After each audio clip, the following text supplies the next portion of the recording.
Toi là, tu n'as que des versets. Tu n'as que la Bible déclare. La Bible déclare, mais Jésus n'est pas la Bible. Jésus est la parole de Dieu.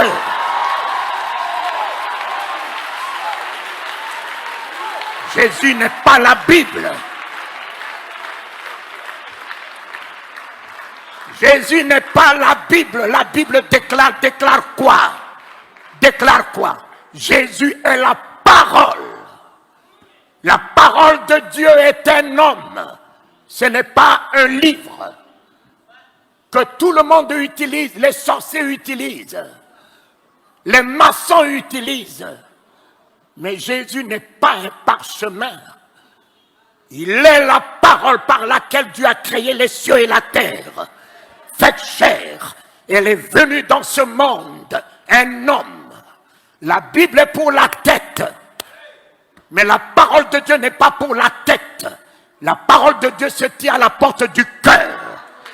Ils ont des grosses têtes, mais ils n'ont rien dans le cœur.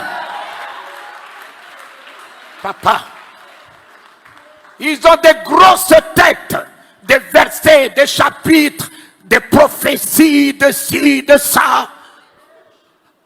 Mais ils n'ont rien dans le cœur. Mon ami, le jour où la parole de Dieu rentre dans ton cœur, tu n'as plus de place pour la haine. Tu n'as plus de place pour la rancœur. Tu n'as plus de place pour la colère. Tu n'as plus de place pour l'hypocrisie. Tu n'as plus de place pour parler du mal de quelqu'un. Tu n'as plus de place pour penser du mal de quelqu'un. La parole de Dieu dans mon cœur est l'amour, est la bonté, est la générosité, est l'humilité, est la grâce, est la compassion. La parole de Dieu dans ma vie, dans mon cœur, est la vie.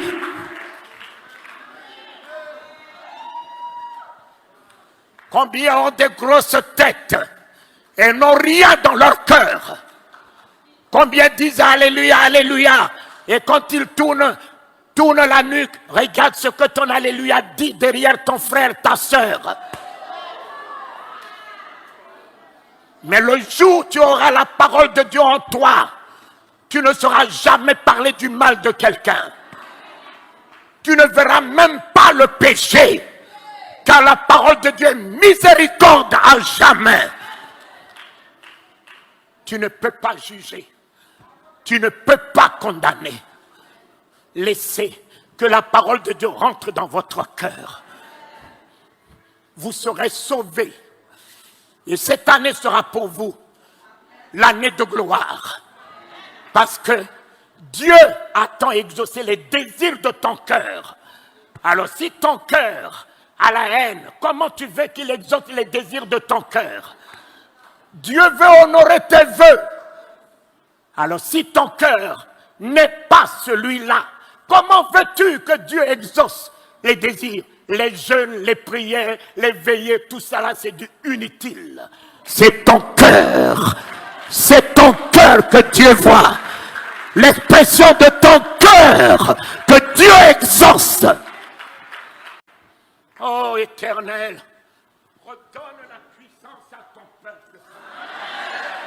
Baptise ton peuple de la puissance d'en haut, papa, afin que ton peuple soit dans ce pays une puissance qui arrête le vent, qui arrête la tempête, qui appelle à l'existence ce qui n'existe pas, qui établit ton règne dans ce monde.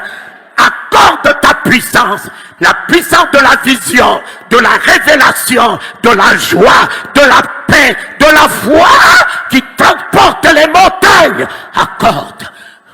Accorde ta puissance. La puissance d'aimer ceux qui te haïssent. La puissance de pardonner ce que humainement parlant on ne peut pas pardonner. Papa, que Dieu t'accorde la puissance de t'élever au-dessus de l'ingratitude des hommes. Que Dieu te donne la puissance de parler du bien de celui qui parle du mal de toi, en t'élevant au-dessus de sa bassesse. Que Dieu te donne la puissance d'en haut. D'en haut. D'en haut, papa. La puissance du repos. La puissance du sommeil. Tu ne connaîtras plus l'insomnie, le tourment de la nuit, la sérénité, l'équilibre, quelle que soit la longueur de la nuit. Que Dieu te donne la puissance de la patience, de l'espérance, de l'assurance. La victoire te revient. Ton Jésus règne. Il n'est plus hors de toi, il est en toi.